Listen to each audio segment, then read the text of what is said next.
Escaping the Dream Cave by Kyle Longsing. Created June 21st, 2018. Billy is a young male in his mid-20s who grew up in a small town and was raised by a single parent. Billy has been in a sleep coma for over 5 years and has not recovered. He is located at a health institution and is under care and has been residing in a hospital bed for much time now. Billy suffered a head injury from an accident which was the cause of his sleep coma. In Billy's world, nobody knows it but him that he is stuck in a dream. Chapter 1, First Look of the Cave. Drip, drip. As the sound continues over and over again, it is a sound that Billy cannot ignore and not shut off but must deal with. The cave is cold with a mist of wind that constantly blows against Billy's face. There is no light, and Billy is unable to see what is around him or in front of him. Billy swiftly uses his hands to rustle the area around him, and he suddenly feels something and finds a pack of matches. Since matches are few, Billy understands that this resource is limited and eventually will run out if not properly utilized. Billy attempts to light the first match and was successful. With a small whack of light, Billy examines the area, looks to his left, and sees ancient writings, hieroglyphs on the cave's walls. Of course, these writings are simply foreign to him. He glances to his middle and in the far distance sees a shiny golden gate that has an auroric glow to it. He glances to his left and sees an old table which seems to be made out of old maple wood. He further examines the table, which has only one drawer and is small in size. On the surface of the table is a candle. Billy's wick on his match then expires.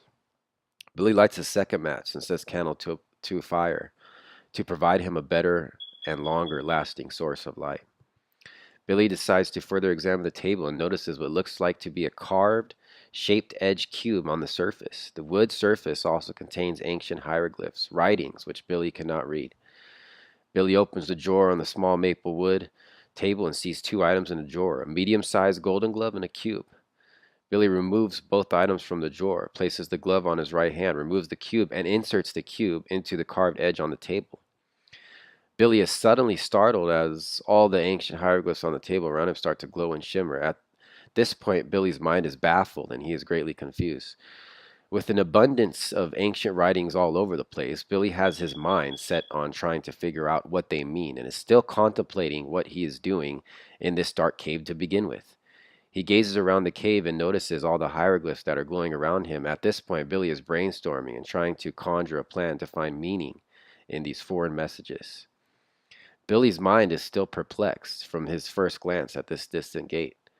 This auroric gate has a steady glow to it and looks like to be absolutely unbreakable. Billy looks to the gate as a form of passageway or escape from this dark cave and makes his way towards it. Once he reaches the gate, he notices the great width and height in the stature. It does not contain any keyholes.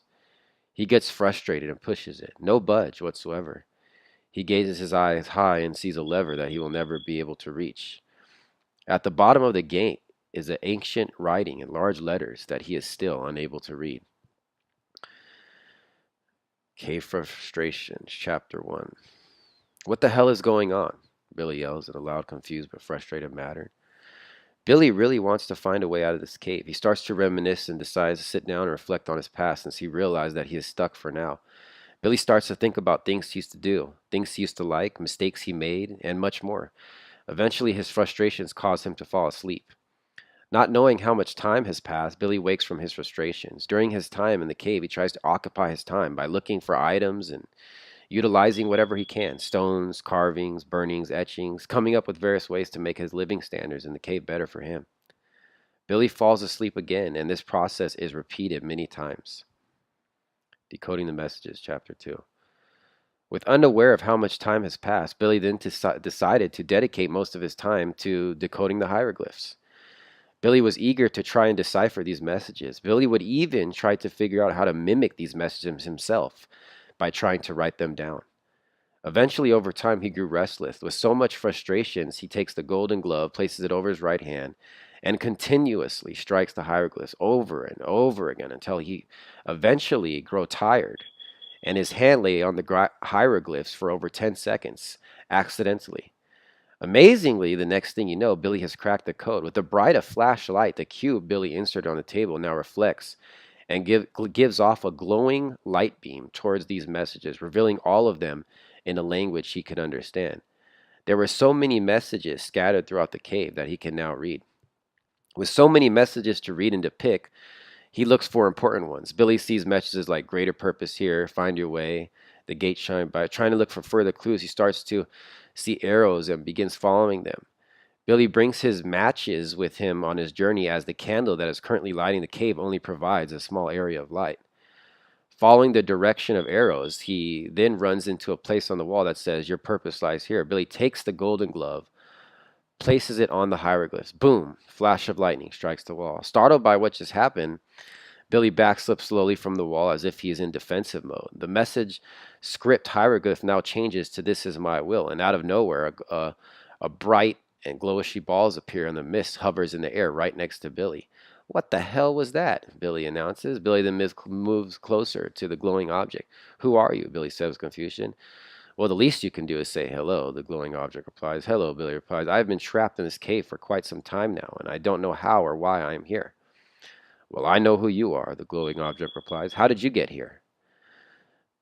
Billy says. The glowing object starts laughing hysterically and says, "Well, let's just say superior beings sent me here from somewhere in the universe."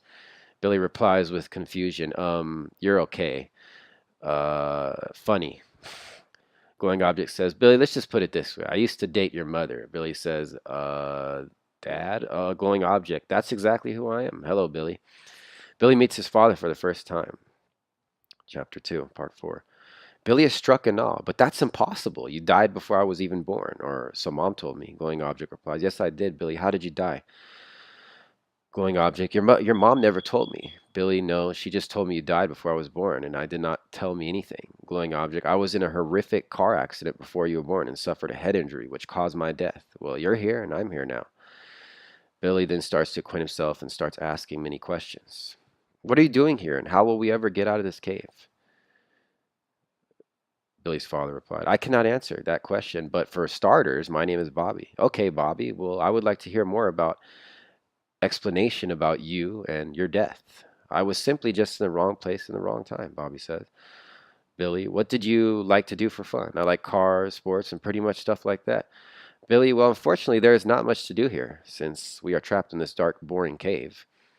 Bobby says, "Just by the next time, we won't need to worry about it." Bobby and Billy, after much discussion, decided that they were going to try and figure out a way out of this cave. After much jokes and laughter and discussion of differences in comparing Bobby's time area to his and how things have changed, both Bobby and Billy decided to embark on a journey to find a way out of this dark cave. "There is one message I really need to see." "What message is that, Bobby?" "The message on the gate, Billy." They both started to make their way to the gate where the message is decoded for them to read. The message on the bottom of the gate states the gates will only open when the stone falls. So they both continue their journey to try and figure out more messages and more ideas and how to get this gate open. While constantly looking for clues and ideas, they are still in searching and have been doing this for quite some time now. Debunking the code, Chapter 3. After much time has passed, both Billy and Bobby are heavily searching and debunking many codes to escape this dark cave. Billy suddenly comes across a message where he decodes it and is able to come across a message that is very useful to him. Then he repeats the same process, and this time big boulders fall and are crushed suddenly, drop down in front of them. Billy instantly recognizes that these fallen stones could possibly be the source to provide him a way out of the cave.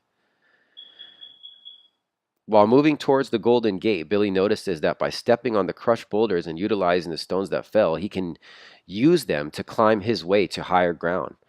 By properly setting up the stones, it allowed Billy to use the lever that is high up on the gate. Billy, finally. "I don't think I will ever move stones again," throwing one stone at the gate. "Hopefully not," laughing hysterically. "What happens after I pull this lever? Where will it take me, and where will I end up?" Billy says. "Bobby, I have no idea, but this is the end of the road for me, and that's as far as I go." Billy says, "Will I ever see you again?" Bobby replies, "I am dead, remember, and I don't know how either of us got here. I don't know how I got here either, but hopefully see you later one day." And Bobby says, "Well, not unless you're dead." And they both start laughing hysterically simultaneously. Once Billy pulls the lever, the gates instantly open. He then waves by facing the glowing object and walks through the gate slowly. Billy then wakes up and is back to reality in the hospital bed, not realizing where he is. During the awakening process, Billy has trouble breathing and starts gasping for air, and right away is aided by the medical staff. After a little bit of time in treatment, Billy then asks the medical staff, "What is going on and how did I end up here?" Dr. Shaka. "Billy, I am Dr. Shaka. You have been in sleep coma for over 5 years at our hospital facility. Welcome back." Billy, "How did I get here?" Dr. Shaka replies, "You were in a horrible accident and suffered a great head injury that caused you to be hospitalized." Billy says, "Over 5 years is a very long time." Dr. Shaka says, "Sure is, Billy, but we're just glad to have you back." After checking out of the hospital facility, Billy then decides to go and visit his mother, which he has not seen in years because of the sleep coma. "You're alive and well," Billy's mother says. "Billy, of course I am, and why wouldn't I be?" "But you're not going to believe where I was," Billy says. "Where you was? Question mark. Billy's mother replies. "I was living in a cave that I was trying to escape."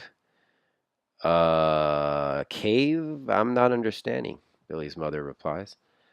"You have been in the hospital for over 5 years." Billy says, "Mom, you never told me that Bobby died from a head injury." Billy's mother jaw then drops. "There is no way. How did you do? Question mark. Before Billy's mother gets to finish her statement, Billy cuts her off. "I was with Bobby in the cave." "But that's impossible. There is no..." Billy's mother was so shocked at what she just heard that she fell to the floor.